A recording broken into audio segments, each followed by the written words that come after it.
நம்ம சமூகத்துல வந்து ஒரு ஆண் வந்து அந்த மாதிரி வந்த உடனே இமீடியட்டா உங்களை டிரான்ஸ்ஜெண்டர் நினைச்சுப்பாங்க. எந்த கேள்வியுமே கேட்காம அவங்க மேல வந்து ஹாரஸ் பண்றது, வயலண்ட் ஆக்ட் இதெல்லாம் வந்து செய்ய ஆரம்பிச்சிட்டாங்க. ஒரு விஷயத்த சரியா விசாரிக்காம இமீடியட்டா ஒருத்தரை வந்து பிடிச்சி ஹாரஸ் பண்ணி தாக்கியிருக்காங்க. ஆக்சுவலா அவங்க பண்ணதுதான் சமூக குற்றம்.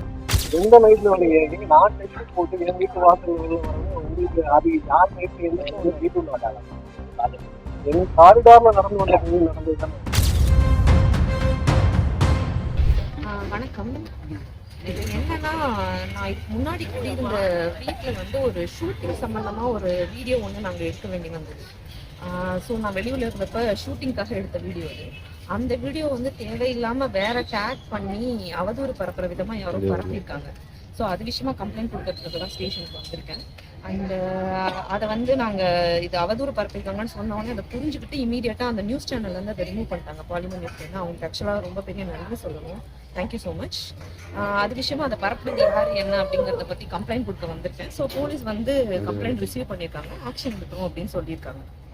இல்லை, அந்த வீடியோவில் எந்த ஒரு கேமராவும் இல்லை, அந்த மாதிரி அந்த கமெண்ட்ஸ்லாம் பார்த்தீங்களா நீங்கள்? அதில் நிறைய இருக்குது அந்த வீடியோவில். கேமரா கிடையாது, ஷூட் மாதிரி தெரியல, அது ரியலா நடந்த மாதிரிலாம் புகார் வைக்கிறேன். ஷூட்னே சொல்றேன், ஷூட் சம்பந்தப்பட்ட வீடியோன்னு சொல்றேன். அது ஷூட் கிடையாது. ஷூட்டுக்காக ஒரு டெஸ்ட் வீடியோ எடுக்கிறதுக்காக நாங்க ட்ரை பண்ணோம். சோ அப்ப நான் வந்து மதுரையில இருந்தேன், அதனால என்ன அவரையே ஷூட் பண்ணி அனுப்ப சொன்னேன். சோ அது ஒரு கிட்டத்தட்ட சொல்லணும், அப்ப எங்க 2 பேருக்கு நிச்சயம் இருந்தது. எங்களுக்கு கல்யாணம் ஆகாத அந்த டைம். அந்த வீட்டுல ஆக்சுவலா நான் தான் குடியிருந்தேன்.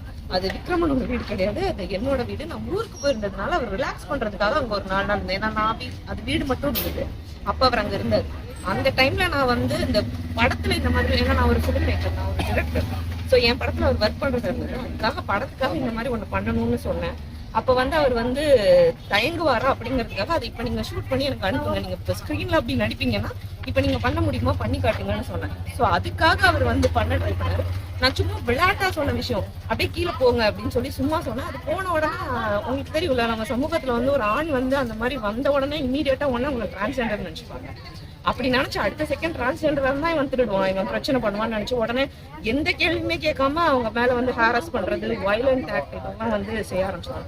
அந்த மாதிரி ஆக்சுவலா செஞ்சாங்க. உண்மையை சொல்லணும்னா, ஒரு விஷயத்த சரியா விசாரிக்காம இமீடியட்டா ஒருத்தரை வந்து பிடிச்சி ஹாரஸ் பண்ணி தாக்கியிருக்காங்க. ஆக்சுவலா அவங்க பண்ணதுதான் சமூக குற்றம். நம்ம கேள்வி கேட்கணும்னா அன்னைக்கு ஷூட் மாதிரி ஒரு வந்தாரு, அங்க வந்து எதிர்பாராதமா அந்த மாதிரி சம்பவம் நடந்தது.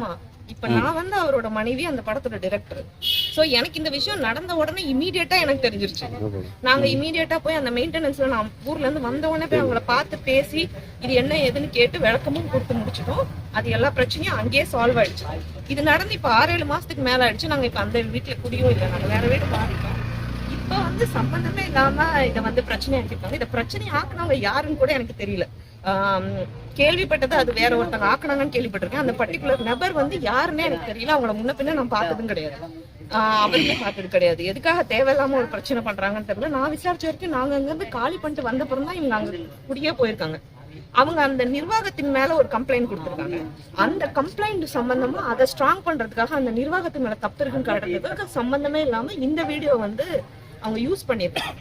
இது தேவையில்லாம எங்களை இழுக்க வேண்டிய அவசியமே இல்லை, அவங்க தேவையில்லாம இழுத்திருக்காங்க. அதனால தான் நாங்க வழக்கு தொடரும். காலி பண்ணீங்க அப்படியெல்லாம் கிடையாதுங்க. இவங்க சொல்ற கணக்குப்படி பார்த்தா அவங்க இஷ்யூ மேல ஆச்சு. நாங்க வீட்டை காலி பண்ணது செப்டம்பர்ல. மேக்கும் செப்டம்பருக்கும் நடுவுல எத்தனை மாசம் இருக்கு? அந்த வீட்டுல வச்சுதான் எங்களுக்கு நிச்சயதார்த்தம் நடந்திருக்கு.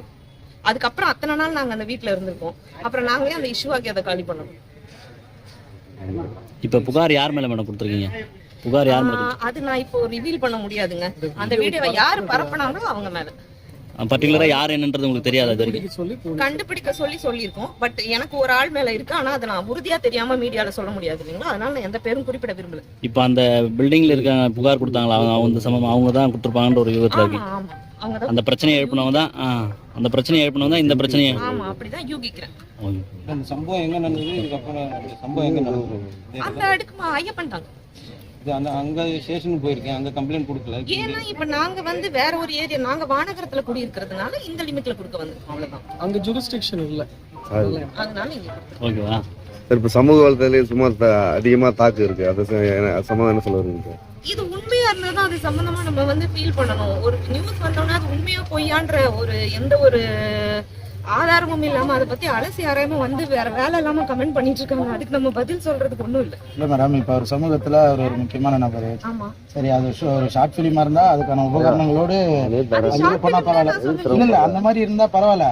சரி, திடீர்னு சார் வந்து அந்த மாதிரி வரும்போது திடீர்னு வந்து இப்ப அவரை வந்து ஒரு ரோல் மாடலா ஃபாலோ பண்றவங்க இருப்பாங்களா, இது சடனா உங்களுக்கு பார்க்கும்போது கொஞ்சம் தப்பான பிம்பமா வருது. அதுக்காக சார்